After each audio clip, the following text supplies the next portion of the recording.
मैं समझता हूं दुनिया का बेहतरीन सदर मुमलिकत डोनाल्ड ट्रंप और बेहतरीन वजीर आजम नरेंद्र मोदी है। क्यों? आपको शायद नागवार गुजरे ये बात, क्योंकि वो जिस आइडियोलॉजी पर वोट लेके आए थे वो उस आइडियोलॉजी पे काम कर रहे हैं।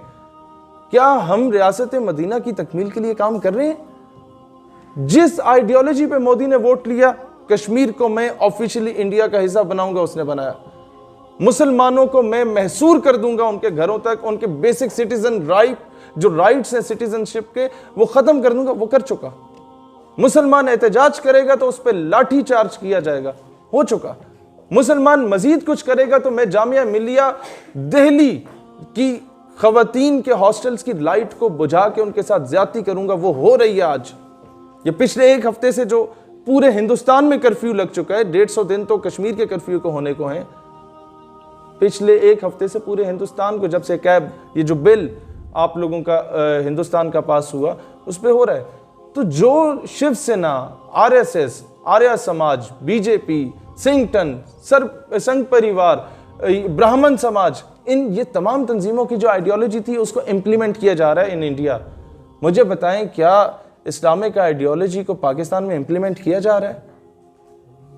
और वो कौन इंप्लीमेंट करेगा? बाहर से कोई मोहम्मद बिन कासिम आएगा और आफिया सिद्दीकी को वापस ले आएगा, हमसे तो तकरीरें करवा दो, हम तो बहुत हैंडसम हैं। नहीं, ऐसे नहीं होगा। आज उस आइडियोलॉजी को हम लोग डिफेंड नहीं कर पा रहे। हम इंतजार कर रहे हैं कि बाहर से कोई सलाहुद्दीन अयूबी आएगा और कश्मीर की बहन के सर पे जो खींचा हुआ दुपट्टा है वो वापस दे देगा, हम तो एहतजाज अच्छा कर लेंगे हर जुमे आधा आधा घंटा खड़ा होके। सैयदना उमर फारूक ये कहते थे। फिर यहां तक कि जब वो नया कुर्ता उन्होंने पहना तो एक मुक्तदी ने उठ के पूछ लिया कि सैयदना उमर ये नया कुर्ता कहां से आया? तो उन्होंने ये नहीं कहा तुम नहीं जानते मैं इतने लाख मुरब्बा मील का हाकिम वक्त हूं, मैं अमीरुल मोमिनीन खलीफतुल मुस्लिमीन हूं। नहीं, उन्होंने जवाब दिया कि यहां से आए, इतने इतनी बचत की। क्या हम जिसको वोट दे के इक्तदार में लाते हैं, क्या हम उनसे नहीं पूछ सकते कि सर 16 साल हम आपके मुंह से डॉक्टर आफिया के नाम सुन रहे थे, आप क्यों नहीं सुन रहे? क्या हम नहीं पूछ सकते कि सर 16 साल से हम कश्मीर की बहन, मजलूम बहन का नाम सुन रहे थे आपके मुंह से, आज माशी इस्तेसाल क्यों याद आ गया आपको? पहले नहीं था? पहले हम लोग क्या एशियन टाइगर बन के फिर रहे थे? इराक में 12,000 बम गिराए गए, हम खामोश थे उस वक्त। इराक ईरान को लड़वाया गया, उम्मत को तकसीम किया गया, हम खामोश थे उस वक्त। इराक और कुवैत की जंग करवा दी गई, उम्मत को तकसीम कर दिया गया, हम खामोश थे उस वक्त। ईरान के ऊपर सैंक्शंस लगाई गई, हम खामोश थे उस वक्त। अफगानिस्तान में मदर ऑफ ऑल बॉम्ब्स गिरा दिया गया, हम खामोश थे उस वक्त। बाजोड़ के मदरसे के 150 बच्चों को शहीद कर दिया गया, हम खामोश थे उस वक्त। फिर क्या हुआ? अब कश्मीर में जुल्म है, हम खामोश हैं। अब मुझे यह बताएं, पूरी उम्मत को तो आग लगा दी गई है, पीछे रही हम गए। तो जब हमारे घर की खिड़की पे पत्थर मारा जाएगा और वो टूटेगी, तो उम्मत अगर खामोश रहेगी तो हम उम्मत से गिला नहीं कर सकते, क्योंकि उस वक्त जब इराक में 12,000 बम गिर रहे थे, हमने highest level award George Bush को दिया था। आज अगर मोदी को ये अरब ममालिक जाके हाईएस्ट लेवल अवार्ड देते हैं तो हम उनसे गिला नहीं कर सकते। हम क्यों कहते हैं जी आप शेख साहब आइए हमारी जंग लड़ लीजिए, आप इमाम साहब आइए हमारी जंग लड़ लीजिए फलां मुल्क के? क्यों? आपके घर पे कब्जा है भाईजान, आपने छुड़वाना है, मोहल्ले ने आके नहीं छुड़वाना। मोहल्ले वाला तभी कूदेगा जब आप गिरेबान पकड़ेंगे काबिज का। You got my point? यहां से आप लोगों ने क्या कैंपेन लॉन्च करनी है? आप लोगों ने ये कैंपेन सिर्फ लॉन्च कर लें कि सर आज के बाद, आज से पहले भी हमारे दादा परदादा आपको वोट देते रहे बरादरी की निस्बत पे। जो भी खान मलिक चौधरी आता है ना, हम लोग तो हैं तो बेचारे ज़मींदार टाइप के गरीब लोग हैं, हमारे पास जो खान साहब, मलिक साहब, चौधरी साहब आएंगे उन्हें कहेंगे खान साहब हम आपके बच्चों के भी नौकर हैं, आपको वोट चाहिए हम आपको वोट देंगे। हाँ, लेकिन इस वक्त इस इलेक्शन में हम बिरयानी की प्लेट पे अपने ज़मीर का सौदा नहीं करेंगे। इस इलेक्शन में हम कीमे वाले नान पे अपने ज़मीर का सौदा नहीं करेंगे। इस बार हम आपको वोट देंगे, आप किसी भी पॉलिटिकल या रिलीजियस पार्टी से हों, हमें एक चीज़ स्टाम्प पेपर पे लिख के दे दें, हमारी गली पक्की नहीं होती, खैर नहीं होगी, पहले भी गुजारा कर रहे हैं हमारे दादे परदादे ऐसी गलियों में।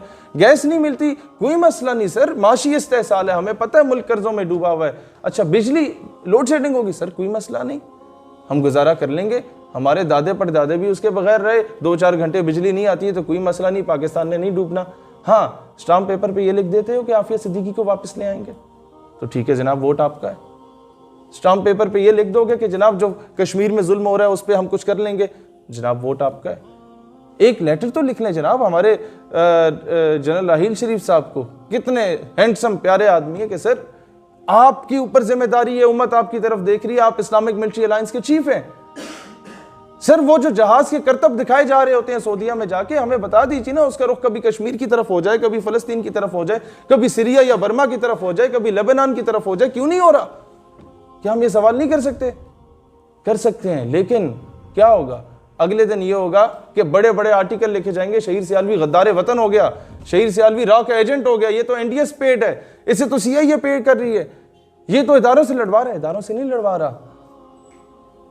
शहीर सियालवी पिछले 8 साल से अफवाज पाकिस्तान के हर चीज पे उसका दिफा कर रहा है और हमेशा करता रहेगा, लेकिन मसला ये है कि उसे यह हक है सवाल करने का कि उम्मत मुस्लिमा की अफवाज क्यों खामोश हैं। इस्लामिक मिलिट्री अलायंस जब बना तो उसका चीफ गेस्ट उसकी मीटिंग में डोनाल्ड ट्रंप साहब को क्यों बना के पेश किया गया? ये इसी तरीके के कि नून लीग जलसा कराती है, जरदारी साहब जलसा कराते हैं और इमरान खान को मेहमान खुसूसी बुला लेते हैं। ऐसा कभी हुआ है? मलेशिया के इजलास में हम इस वजह से नहीं जा सके, जहां उम्मत का इत्तेहाद हो रहा था, हमने ये उन्हें मगरब को कहना था कि जनाब हम तुम्हारे डॉलर को जूते की नोक पे रखते हैं, हम अपनी इस्लामिक करेंसी को इंट्रोड्यूस कराने जा रहे हैं, सिर्फ इस वजह से नहीं जा सके कि हमने कर्जे लिए हुए। याद रखिएगा, आप आज ये गिला करते हैं, मेरा भाई यही बात इससे पहले कर रहा था, आप गिला करते हैं कि हमारे तालीमी निज़ाम में किसी दौर में हमारे बुज़ुर्गों को गाज़ी इल्मुद्दीन शहीद का टॉपिक पढ़ाया जाता था, किसी दौर में तारिक बिन ज़ियाद, नूरुद्दीन जंगी, सलाउद्दीन अयूबी, टीपू सुल्तान पढ़ाया जाता था। आज उस तरह नहीं पढ़ाया जाता। क्या वजह है? मैं आपको एक वजह बताता हूँ। ये जो हमारी जितनी NGOs और हमारे जितने लोग स्पॉन्सर्स में ऊपर USAID का नाम नहीं लिख लेते, और ये जो बड़ा बड़ा यूनाइटेड नेशन से जी हमें फंडिंग आ रही है, हम तो बड़ा नेक काम कर रहे हैं, बच्चों की मदद कर रहे हैं, मैं आपको थोड़ा सा समझाता हूँ। आप मुझे ये बताएं, मैं अगर किसी को कर्जा देता हूं ना, तो मैं उससे ये एक्सपेक्ट करूंगा कि वो मेरे बूट पॉलिश करे, मेरी गाड़ी पे कपड़ा लगाए, वो मेरे चरणों में बैठे मुझे बोले नवाब साहब, पीर साहब, खान साहब, आपकी क्या बात है जनाब, चौधरी साहब तुसी जियो तो बच्चे भी जिए।